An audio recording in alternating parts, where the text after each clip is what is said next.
नमस्कार दोस्तों, आज मैं आपको परिवहन विभाग के कुछ ऐसे भ्रष्ट अधिकारियों के कारनामे बताऊंगा जिन्होंने आजकल दिल्ली के ऑटो टैक्सी ड्राइवर भाइयों को परेशान कर कर रख दिया है।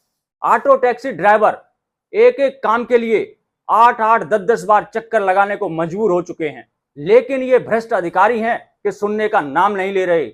दोस्तों, ये सारे जो आरोप हैं all Delhi auto taxi transport Congress union के प्रेसिडेंट किशन वर्मा जी ने लगाए हैं। उन्होंने तमाम उन अधिकारियों के पास लेटर लिख के ये कंप्लेंट की है कि अथॉरिटी के अंदर कुछ ऐसे भ्रष्ट अधिकारी बैठे हुए हैं जिनके ऊपर पहले भी कार्रवाई हो चुकी है, पहले भी इनको सस्पेंड किया जा चुका है, फिर से इनको बहाल कर दिया और ये वही अधिकारी आज ऑटो टैक्सी ड्राइवर भाइयों के साथ खेल रहे हैं गंदा खेल।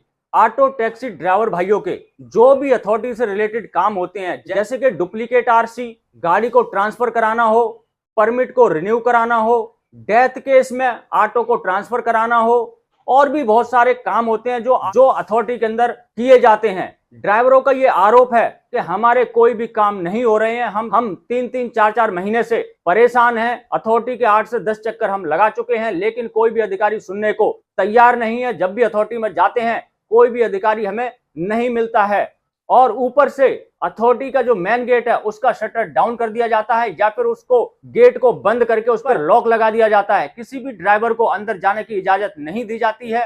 पूरे दिन में कुछ गिने चुने ड्राइवर अंदर जाते हैं, उनका भी काम नहीं हो पाता है। ये जो सारे आरोप हैं all Delhi auto taxi transport Congress union के प्रेसिडेंट किशन वर्मा जी ने खुलेआम लगाए हैं। उन्होंने बड़े बड़े अधिकारियों को लेटर लिख के ये सारी जानकारी दे दी है, लेकिन ये अधिकारी हैं सुधरने का नाम नहीं ले रहे।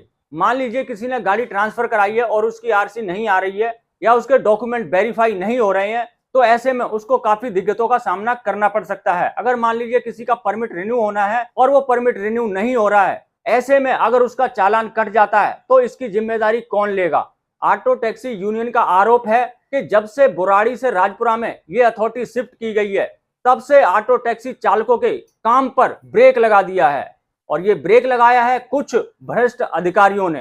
क्या दोस्तों ऐसे ही अधिकारियों की मनमानी चलती रहेगी? क्या ऐसे अधिकारियों पर कार्रवाई नहीं की जाएगी? क्या ऑटो टैक्सी ड्राइवर अथॉरिटी के चक्कर काटने को मजबूर रहेंगे? आखिर दिल्ली सरकार और दिल्ली ट्रांसपोर्ट डिपार्टमेंट इस पर संज्ञान क्यों नहीं ले रहा? ड्राइवरों ने फीस कटवा ली, सब कुछ हो गया, फिर भी 1-1, 2-2 महीने से उनको चक्कर काटने पड़ रहे हैं, उनके डॉक्यूमेंट तैयार नहीं हो रहे हैं। अगर इन अधिकारियों ने ऐसे ही अपनी मनमानी की तो एक दिन ऐसा आएगा कि सभी ऑटो टैक्सी ड्राइवर भाई मिलकर एक बड़े आंदोलन को अंजाम दे सकते हैं और इन भ्रष्ट अधिकारियों की पोल खोल सकते हैं। जब इन अधिकारियों की बड़े बड़े अधिकारियों तक कंप्लेंट की जा चुकी है, इन पर भ्रष्टाचार के आरोप लगा दिए गए हैं। अब ये आरोप सच है या झूठ है इसकी तो मैं पुष्टि नहीं कर सकता, लेकिन इन पर 1.5 लाख रुपए महीना लेने का भी एक यूनियन ने आरोप लगाया कि ये जो काम है ये इसलिए नहीं कर रहे हैं कि इनको पैसा चाहिए। अब इसके पीछे की क्या सच्चाई है इसकी पुष्टि मैं नहीं कर सकता, ये तो यूनियन वाले ही बता सकते हैं। लेकिन दिल्ली सरकार को, दिल्ली परिवहन विभाग को ऐसे अधिकारियों पर सख्त से सख्त कार्रवाई करनी चाहिए और ऑटो टैक्सी ड्राइवर भाइयों को राहत देनी चाहिए ताकि ऑटो टैक्सी ड्राइवर भाइयों के काम कम से कम समय में हो सकें। तो आशा करता हूं कि दिल्ली सरकार और दिल्ली परिवहन विभाग इन चीजों पे संज्ञान लेगा और जिन अधिकारियों पे भ्रष्ट होने का आरोप लगा है उन अधिकारियों की जांच कराएगा और जांच में अगर ये आरोप सच साबित होते हैं तो इन अधिकारियों को कड़ी से कड़ी सजा देगा ताकि भविष्य में कोई अधिकारी ऑटो ड्राइवरों के साथ ऐसा करने से पहले 10 बार सोचे। मेरा गाड़ी नंबर DL1RTB0771। मैं अथॉरिटी के चक्कर काट रहा हूँ। गाड़ी ट्रांसफ़र कराने के लिए आता हूँ तो यहाँ पर कोई मिलता नहीं है, कोई इंस्पेक्टर नहीं मिलता, कभी कुछ नहीं, कोई नहीं मिलता। आ करके वो धक्का खाते हुए काफ़ी दिन हो गए हैं। 20-25 दिन से मैं चक्कर काट रहा हूँ। यहाँ पर मेरा कोई काम हो ही नहीं रहा है, क्या किया जाए? मेरा काम छोड़ के आता हूँ, फीस कटी हुई है, फीस कटा करके 1-1, 1.5 महीने हो गए हैं। परमिट एक्सपायर हो गया है, अगर चलान होगा तो कौन जिम्मेवार होगा? हम अपनी रोजी रोटी छोड़ करके आते हैं, यहाँ पर रोजी रोटी कमाने के लिए आते हैं। ये सब काम ये करते नहीं हैं यहाँ पर, कभी कोई मिलता नहीं है। यहाँ आते हैं, चक्कर काट के चले जाते हैं, कभी कहते हैं ये नहीं है, कभी कोई नहीं, वो नहीं है, कभी इंस्पेक्टर नहीं है, कभी कोई नहीं है। ऐसे करके हमारे धक्के खाए जा रहे हैं, हमें धक्के से खा रहे हैं।